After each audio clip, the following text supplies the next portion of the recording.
Buenas tardes. Hoy vamos a referirnos a un tema importante para entender el modelo computacional de la programación orientada a objetos, los conceptos de identidad y equivalencia. Vamos a centrarnos en primera instancia en entender la ejecución de un segmento de código que compara variables de clase fantasma, sin ocuparnos por el momento de la implementación concreta de la clase fantasma.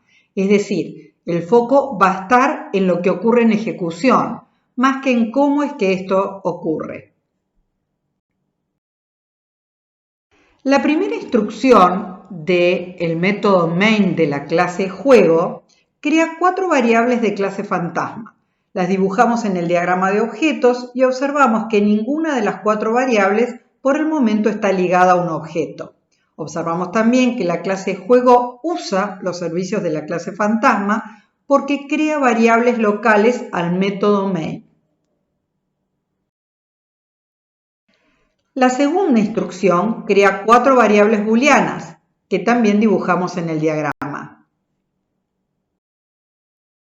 La tercera instrucción crea un objeto de clase fantasma y lo liga a la variable lia de clase fantasma. En la siguiente instrucción, el valor de la variable lia se asigna a la variable bea, de modo que 2 variables mantienen referencias a un mismo objeto. En la tercera instrucción de asignación, nuevamente creamos un objeto, cuya referencia en este caso se va a asignar a la variable Ana. Tenemos 3 variables ligadas y aún una que aún no lo está. La siguiente instrucción nuevamente crea un objeto y lo liga a la variable Emma. Observemos que la creación de un objeto implica reservar espacio de almacenamiento en memoria e invocar al constructor. Las 4 variables de clase fantasma están ahora ligadas. En la siguiente instrucción de asignación, le asignamos a la variable booleana b1 el valor de verdad que resulta de aplicar el operador de igualdad a los operandos lia y bea. Lia y bea efectivamente mantienen el mismo valor, una referencia a un mismo objeto, de modo que b1 debería recibir el valor true. En la siguiente instrucción le asignamos a b2 el valor de verdad que resulta de comparar los valores de Ana y Emma.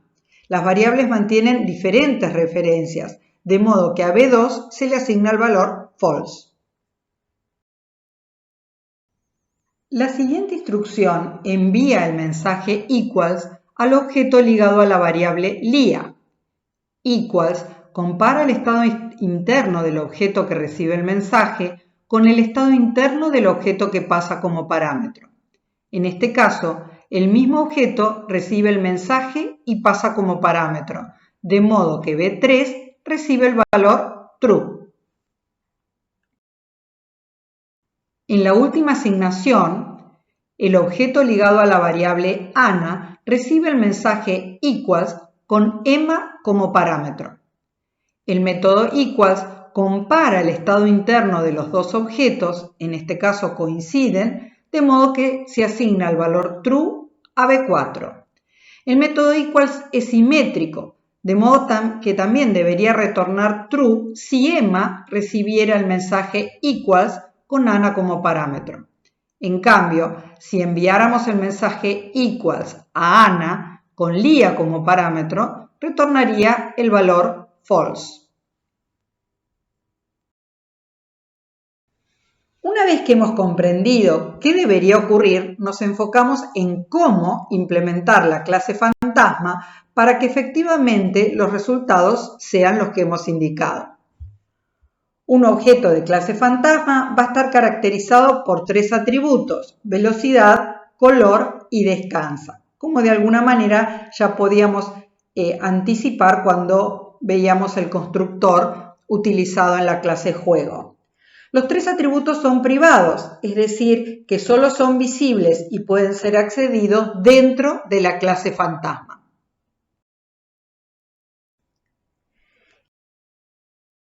El constructor de la clase inicializa los valores de los atributos, en este caso, con los valores recibidos como parámetro. Los siguientes tres servicios son consultas. Cada una de ellas retorna el valor de un atributo, de modo que el estado interno del objeto sea visible desde el exterior, aún sin conocer la representación interna que queda escondida porque declaramos los atributos de instancia como privados. La consulta equals es central en esta presentación. Recibe un fantasma f como parámetro y retorna un resultado booleano. La instrucción de retorno está seguida entonces por una expresión booleana formada por tres subexpresiones. Cada subexpresión compara el valor de un atributo del objeto que recibe el mensaje con el valor del mismo atributo del fantasma f que equals recibió como parámetro. El método retorna el valor verdadero si y solo si las tres subexpresiones computan true. Volvamos entonces a la clase juego que usa los servicios de la clase fantasma. Las dos primeras instrucciones declaran 8 variables. 4 van a mantener referencias, aunque por el momento no están ligadas. Las otras 4 son variables de tipo elemental. Cada una va a mantener directamente un valor de tipo boolean. En la primera asignación, la palabra reservada new alude a la creación de un objeto, en este caso de clase fantasma. El control pasa entonces al constructor. Cada parámetro real se asigna a un parámetro formal y luego se ejecuta el bloque encerrado entre llaves. Cada instrucción asigna el valor del parámetro formal a un atributo de instancia. La siguiente instrucción asigna la referencia almacenada en la variable lia a la variable bea. La tercera asignación crea un objeto. Al terminar la ejecución, el estado interno del objeto está inicializado con los valores 80, g y true y ligado a la variable ana. La cuarta asignación crea un nuevo objeto con el mismo estado interno que el anterior y lo liga a la variable ema. Crear un objeto implica reservar espacio de almacenamiento en memoria y ejecutar el constructor. En este caso, como ocurre muchas veces, el constructor inicializa los valores de los atributos de instancia. Las 4 variables de clase fantasma están ahora ligadas. En la siguiente instrucción, el operador relacional compara la identidad de los objetos ligados a las variables lia y bea. Las dos variables están ligadas a un mismo objeto, de modo que tienen la misma identidad y por lo tanto la expresión computa true. Las variables ana y ema, en cambio, tienen diferente identidad. Por lo tanto, el operador relacional se aplica a estas variables, la expresión computa false y este valor se asigna a la variable b2. En la siguiente instrucción, el objeto ligado a la variable lia recibe el mensaje equals con la variable bea como parámetro real. El control pasa al método equals. El parámetro real bea se asigna al parámetro formal f y comienza la ejecución de la consulta. La expresión que acompaña a la instrucción de retorno compara el estado interno del objeto que recibe el mensaje con el estado interno del objeto que pasa como parámetro. Observemos que en la clase fantasma las variables lia y bea no son visibles, pero sí lo son los objetos que son referenciados por estas variables. Uno es el que recibe el mensaje y el otro está referenciado por la variable f. Como ambos tienen la misma identidad, entonces también tienen el mismo estado interno. Son por lo tanto equivalentes. La consulta retorna true y este valor se asigna a la variable booleana b3. Es ahora el objeto ligado a la variable ANA el que recibe el mensaje equals. Cuando la ejecución del método equals comienza, el parámetro real EMA se asigna al parámetro formal F. Cualquier referencia a F va a estar aludiendo al objeto que en la clase juego está referenciado por la variable EMA, más concretamente dentro del método main. La velocidad del objeto que recibió el mensaje, o sea, de Ana, se va a comparar con la velocidad del objeto ligado a F. Va a ocurrir lo mismo con los valores de color y descansa.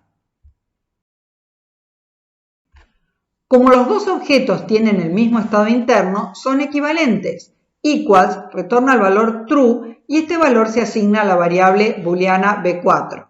Nuevamente, observen que las variables de tipo elemental almacenan los valores directamente en la variable, mientras que las variables declaradas de una clase van a mantener una referencia a un objeto.